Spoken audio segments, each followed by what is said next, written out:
அதே போல இந்த மேடையில் இன்னொரு விசித்திரமான நிகழ்வை பார்த்தேன். கொள்கை தலைவர்களை நேரடியாக கொண்டு வந்த அந்த லுக்கலெக்ஸ் என்று சொல்வார்கள், அந்த கலைஞர்களை சொல்வதா, அவர்களினுடைய சிரத்தையை சொல்வதா, அருமையாக கவிதை பாடிய கவிஞர் கதிரை சொல்வதா, மிக சிறப்பாக நிகழ்ச்சியை தொகுத்து வழங்கி கொண்டிருக்கக்கூடிய சகோதரியை சொல்வதா, இந்த மேடையில் அமர்ந்திருக்கக்கூடிய பெரியோர்களை சொல்வதா, இத்தனை பேரையும் இணைக்கக்கூடிய இணைப்பு புள்ளியாக இருக்கக்கூடிய என் மண்ணின் மைந்தன் மாவட்ட செயலாளர் எண்ணி சதத்தை வாழ்த்தி சொல்லி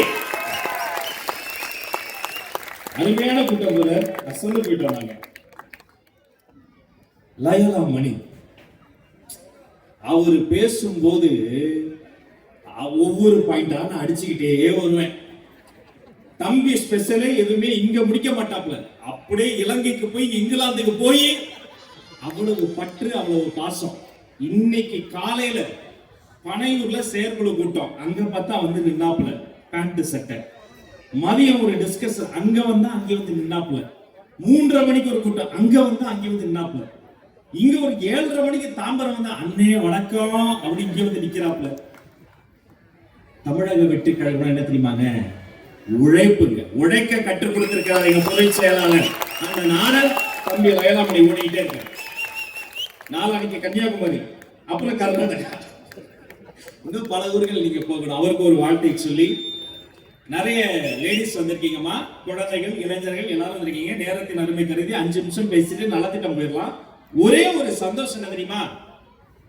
27 ஆண்டு காலம் பல்லாவரத்துல இருந்து 4 ஆண்டு காலம் நம்ம மேற்கு தாம்பரம் சாய்ராம் கல்லூரியில் படித்த இந்த தாம்பரத்தின் இன்னொரு மகன் தான் இந்த ராஜ்மோகன். பெருமையா நான் சொல்லுகிறேன். எதை சொல்றது? காலேஜ கட்டடிச்சுட்டு வித்யா தியேட்டருக்கு வருவோமே, அதை சொல்றதா? இங்க ரோஜா ஸ்டோர்ஸ் ஆரம்பிச்சு இந்த சண்முக திடல் வரைக்கும் வரிசையா இருக்கிற ஒவ்வொரு கடையிலையும் உண்மையிலேங்க ஊழல் செய்து சேர்த்த சொத்தல்ல. இங்க இருக்கிற ஒவ்வொரு கடையும் உழைப்பால் உழைந்த உயர்ந்த வணிகர்கள் தான். அது தாம்பரம் தான். நான் 2003ஆம் ஆண்டு சாய்ராம் கல்லூரியில படிக்கும் போது தம்பி சொன்னாப்லையே, கன்னட பாளையத்தை தாண்டும் போது கண்ணை விட மாட்டோம், மூக்க முடிக்கும். ஏன் தெரியுமா? குப்பை குப்பையா குட்டி வச்சிருப்பாங்க. எப்ப? 2003. இப்ப என்ன வருஷம்? 2025. நான் இருந்தப்ப குப்பை மேடா இருந்தது, இப்ப குப்பை மலையை உருவாக்கிட்டாங்க. இன்னும் கொஞ்சம் நாள் போனா கிஷ்கிந்தா மாதிரி அதுக்கு டோக்கன் போட்டுருவாங்க. வாருங்கள், குப்பை மலையை பார்க்கலாம், இந்தியாவிலேயே முன்னணி மாநிலம். அது எல்லாம் பரவாயில்ல ரமேஷ். அவர் ஒருத்தர் சொன்னார், நீ மெரினா பீச்ல இவரு மாண்புமிகு முதல்வர் 4 கிலோமீட்டர் வாக்கிங் போனாராம். இந்தியா பாகிஸ்தான் போர் நினைச்சு நீங்க போராடுங்க. அப்பா நீ இன்னும் இல்ல பைத்தியக்காரனவே நினைச்சிட்டு இருக்கல. 4 கிலோமீட்டர் போனாரு. ஒண்ணே ஒண்ணு சார், முதல் முறை முதலமைச்சர் மு.க. ஸ்டாலின் சார் 4 கிலோமீட்டர் வாக்கிங் போய் போற நிறுத்தின சார். 4 வருஷமா பெட்ரோல் விலையை குறைக்காத சிஎம் சார், டீசல் விலையை குறைக்காத சிஎம் சார், நீட் ரகசியத்தை வச்சிருக்கேன் வெளியவே விடாத சிஎம் சார்.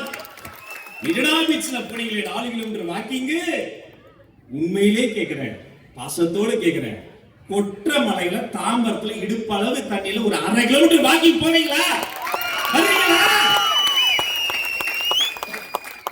எங்க சனம் எவ்வளவு வருஷம் கஷ்டப்படுறோம். ஏன் இங்க இருக்கிற குப்பையெல்லாம் கொண்டு வந்து தாம்பரத்துல கன்னட பாளையத்துல தான் கொட்டணுமா? நம்ம பசங்க எல்லாம் யோசிச்சாங்கன்னு வச்சுக்கீங்க, ஒரு சேஞ்சுக்கு இடம் இல்ல, நம்ம குப்பையெல்லாம் கொண்டு போய் அண்ணா அறிவாலயத்துல கொட்டாங்கன்னு வைங்க, வாக்கிங் போக முடியுமா? யோசிக்கணுங்க. காலம் மாறிடுச்சு, முன்ன மாதிரி ஏமாத்த முடியாது. மணி சொன்னாப்ல இந்த மாதிரி பிஜேபியும் திமுகவும் அவங்க வந்து பயங்கரமா இருக்கிறாங்க. ஆமா, தமிழ்நாட்டில் போய் மைக்க நீட்டுங்க நம்ம மீடியா நண்பர்கள். நாங்க மோடிக்கு பயப்பட மாட்டோம், ஈடிக்கும் பயப்பட மாட்டோம். கட் பண்ணா சாயந்தரம் தலைப்பு செய்தியில பாக்குறேன், ஒரு கேரக்டர் கைய பிடிச்சுக்கிட்டு, தெய்வமே தெய்வமே உன் கைய காலா நினைக்கிற தெய்வமே. என்னன்னா, இல்லப்பா நான் நிதி வாங்க போனேன், நிதியை காப்பாற்ற போனேன். என்ன லோகாயுக் நிதியா? குடும்ப நிதியை காப்பாற்ற போயிருக்காப்ல. அங்க கோர்ட் அக்செப்டட். இங்க வந்து பார்த்தா ஆதாரம் இல்லைன்றாங்க, கோர்ட்ல கேஸ் இல்லைன்றாங்க. அது பரவாயில்லைங்க. அதே மாண்புமிகு இந்த ஆலமரம், அரசு மரம், வேப்ப மரம், முருங்கை மரம், ஏதோ ஒரு மரம், அந்த மரத்துல இருக்கக்கூடிய ஒரு வாரிசு அக்கா, அவங்களை எனக்கு ரொம்ப பிடிக்கும். உண்மையிலேயே தகுதியான படித்த ஒரு மனிதர். ஆனா அந்த அக்கா என்ன சொன்னாங்க, நம்ம அண்ணனை நம்பி மாண்புமிகு முதல் முறை முதலமைச்சர் மு.க. ஸ்டாலின் ஐயா அவரை நம்பி, அவர் கொடுத்த வாக்குறுதியை நம்பி ஒரு விஷயத்தை இதே மாதிரி மேடையில சொன்னாங்க.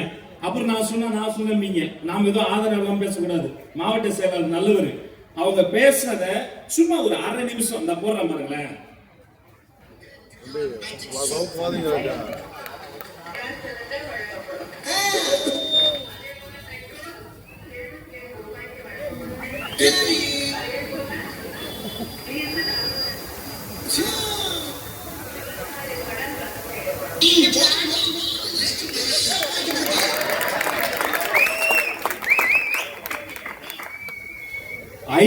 ரூபாய்க்கு சிலிண்டர் கொடுக்கப்படும்.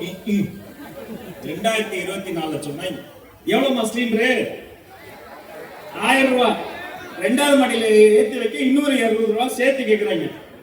75 ரூபாயாமே பெட்ரோல், 75 ரூபீஸா பெட்ரோல் எரியாது. இதை கேட்கும்போது வயிறு எரியுது எங்களுக்கான். ஏம்பாரு அப்போ சொன்னாங்களே, கல்வி கடன் முடித்து வைக்கப்படும், விவசாய கடன் முடித்து வைக்கப்படும், 2026 உங்க ஆட்சி முடித்து வைக்கப்படும்.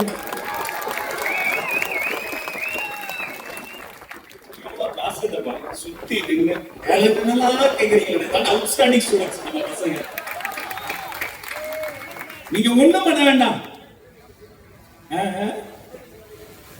இளம் விதவைகள் இனிமேல் இருக்க மாட்டார்கள். எப்படி? இளம் விதவைகள்லாம் கிடையாது. முதல்ல கல்யாணம் பண்றதுக்கு டாஸ்மாக் போகாம பசங்க இருந்தாதானே, இருக்கும் போதே முடிச்சிடுறது. திரும்பியத்து செய்யலாம் டாஸ்மாக், அதுல ஒரு ஸ்ட்ராட்டஜி. நம்ம ஆளுங்க எவ்வளவு சொன்னாலும் கேட்க மாட்டாங்க.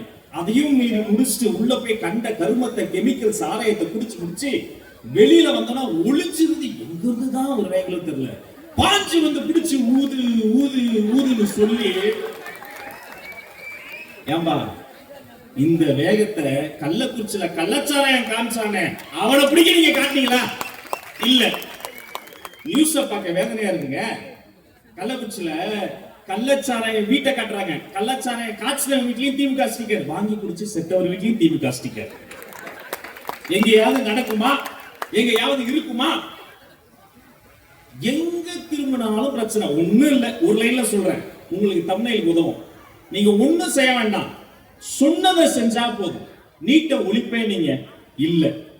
மாண்புமிகு அமைச்சர், சீனியர் மோஸ்ட் பொலிட்டிஷியன் அண்ணன் துரைமுருகனை பத்தி தம்பி சொன்னாப்ல, எனக்கு அவர் ரொம்ப பிடிக்கும். அவருடைய நகைச்சுவை, அவருடைய இது. அவர் யாரு? நம்ம தலைவரை அவர் என்னன்னாரு? பச்சானாரா. வெற்றி தலைவர் விஜய் அவர்களை பச்சான்றாரு. நம்ம தலைவர் பச்சான்னா உதயநிதி சோட்டா பச்சாவா? என்னப்பா இதெல்லாம் நீங்க கேட்டு சும்மா வந்துறீங்க. ஆனா அண்ணன் எனக்கு பிடிச்ச விஷயம் என்ன தெரியுமா? கனிம வளத்துறையில இருந்தார். நல்ல வேலை புண்ணியமா போச்சு, உதயநிதின்னு பேர் வச்சீங்க. உதய நதின்னு வச்சிருந்தா லாரியில கடத்தி கொண்டு போயிருப்பாரு. ஆஹா, நதினா மணல் இருக்கும், குளங்கள் இருக்கும். நமக்கு தெரியும் அப்படி. ரொம்ப நல்ல மனுஷன், நல்லா இருக்கு, 100 ஆண்டு காலம் இறையர் நல்லா இருக்கணும். ஆனா பாருங்க, 90 தாண்டி அந்த பதவி ஆசை போல யாருக்கும் விட்டு கொடுக்கறதா இல்ல. ஒரு வாட்டி அந்த பொதுச் செயலாளர் ஆனாலும் ஒரு துணை முதலமைச்சர் ஆக முடியாதா? என்ன பண்ண முடியும்? நீங்க 50 துரைமுருகன் பேருக்கு ஒரு துரை நிதி, ஒரு இன்ப நிதி, ஒரு துன்ப நிதி, ஒரு அந்த நிதி, ஒரு இந்த நிதி வக்கீலையே வச்சா மட்டும் தான் ஆக முடியும். ஆனா சாதாரண பள்ளிக்கூட மாணவனாக இருந்த ஒருவரை இணை செய்தி தொடர்பாளர் ரமேஷாக மாற்றிய கட்சி தமிழக வெற்றி கழகம். ஒரு சமூக சேவகராக இருந்தவரை கொள்கை பரப்பு இணை செயலாளர் லோயலா மணி ஆக்கிய கழகம் தமிழக வெற்றி கழகம். விஜய் மக்கள் இயக்கம் என்ற ஒரு சமூக அமைப்புக்குள்ளார ஓடி ஓடி உழைத்துக் கொண்டிருந்த நடமாடும் உழைப்பாளர் சிலை தம்பி சரத்தை டாக்டர் கில்லி டி சரத்குமார் எம்பிஏ செங்கல்பட்டு வடமேற்கு மாவட்ட கழக செயலாளர் ஆக்கியது தமிழக வெற்றி கழகம். குடும்பத்துல பிறந்தாதான் பதவிக்கு வரணும் இல்லைங்க. எந்த குடும்பத்துல பிறந்தாலும் பதவிக்கு வரலாம். ஏன் தெரியுமா? எங்களுக்கு பதவிங்கிறது பணம் கிடையாது, பதவிங்கிறது பொறுப்புணர்ச்சி. மற்றவங்களுக்கு நல்லது பண்ண நினைப்போம். 90களின் இறுதியில நீங்க ஒரு தளபதி ரசிகர் மன்றம் போர்டு வைக்க முடியாது. என்ன தெரியுமா பண்ணணும்? போய் சமூக சேவை பண்ணி அது ஒரு போட்டோ ஆல்பம் போட்டு கொண்டு வந்தாதான் சமூக சேவை செய்யக்கூடியவர்களுக்கு இளைய தளபதி ரசிகர் மன்றம் போர்டு வைக்க அனுமதி தரக்கூடியவர் எங்களுடைய போற்றுதலுக்குரிய பொதுச் செயலாளர். தம்பி சொன்னாங்களே ரொட்டி பால் முட்டை திட்டம், என்னங்க அது? நீங்க ரொட்டி வாங்கணும், நான் முட்டை வாங்கணும், நீங்க பால் வாங்கணும், போய் ஊட்டச்சத்து குறைவான குழந்தைகளுக்கு தர்றது ஒரு அரசாங்கம் செய்ய வேண்டியதெல்லாம் எங்க ரசிகர் மன்றம் செஞ்சாங்க. ரொட்டி பால் முட்டை திட்டம் நல்ல கைத்தட்டல் தாங்க. விஜய் மக்கள் இயக்கிற சாதனை. தொட்டுவிடும் தூரத்துல ஈழத்துல மக்கள் கொத்து கொத்தா செத்த போது 2008 2009 அப்போதே அதையெல்லாம் கண்டித்து ஒரு நாள் முழுக்க உண்ணாவிரதம் இருந்த தலைவர் எங்களுடைய தலைவர். பின் குறிப்பு, அது 1 மணி நேரம் டிராமா உண்ணாவிரதம் இல்லைங்க, உண்மையான உண்ணாவிரதம். அப்படிப்பட்ட உன்னத தலைவர் ஒரு செய்தியை சொல்லி நலத்திட்டத்துக்கு நமக்கு நேரம் குறைவா இருக்கு. சமீபத்துல வேதனையான விஷயம், இந்த அறநிலையத்துறை கோயில்ல வேலை பார்த்தாங்க. அந்த தம்பி பேரு அஜித் குமார், 27 வயசு பையன். அவன் மேல ஒரு குற்றச்சாட்டை சொல்லி 6 போலீஸ்காரங்க அடிச்சே கொண்டிருக்காங்க. வயிறு எரியுது. எப்படி மனசு வருது உங்களால? வேற யாருக்காவது கையில லத்தி தரமா? மக்களுக்கு பாதுகாப்பு தரதானே உங்களை நம்பி அந்த அரசாங்கம் இப்படி தருது. யார் சொல்லி இதை பண்ணீங்க?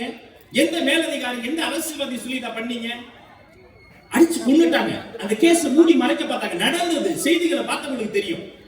என்ன சொன்னாங்க? சாத்தான் குளம் வேறு, இது வேறு. அட பாவிங்களா, சாத்தான் குளத்துல ஜெயராக்ஷன் பினிக்ஷன் செத்த போது யூடியூப்ல முதல்ல பேசுறவன் ராஜ்மோகன் என்பதை மாத்தட்டி சொல்றேன். எப்போதும் குரலற்றவர்களின் குரலா ஒழிப்பேன் என்பதை உறுதியா சொல்றேன். ஆனா அப்போது என்னோட பேசுறவங்க யாரையுமே காணோம். யூடியூபரை காணோம், நடிகரை காணோம், இசையமைப்பாளரை காணோம், தயாரிப்பாளரை காணோம். எங்க போனீங்க? யாரையும் காணோம். அப்ப எதிர்க்கட்சி தலைவராக இருந்தவர் எத்தனை பேர் வீட்டுக்கு போனீங்க? இன்னைக்கு வீடியோ கால்ல போன் பண்ணி ஐ எம் சாரி மா, yes I am suffering from ஃபீவர்னு பேசுறீங்களே, வெக்கமா இல்ல? ஆனா நீங்க எதிர்பார்த்திருக்க மாட்டீங்கல்ல, எதிர்பார்க்கல. வீடியோ காலில் பேசும் தலைவர் அல்ல, வீட்டுக்கே வந்து பேசும் தலைவர். தலைவர் இது தொடக்கம் தான், இது தொடக்கம் தான். தாம்பரத்தின் தலையெழுத்து மாறப்போகிறது இந்த நாள். குறிச்சு வச்சுக்கங்க. இனிமேல் தாம்பரம் என்பது தளபதியின் கோட்டை. 2026 தமிழ்நாட்டின் அரசியல் மாற போகிறது. கோட்டையில் பரந்தூர் விவசாயிகளை அழைத்துக் கொண்டு வருவேன் என்று தளபதி சொல்லி இருக்கிறார். அந்த கோட்டைக்கு செல்ல போகிற அந்த பயணம் தாம்பரம் மண்ணில் இருந்து தொடங்கட்டும். அது இந்த நல்ல நாளில் நடக்கட்டும். உங்கள் அத்தனை பேருக்கும்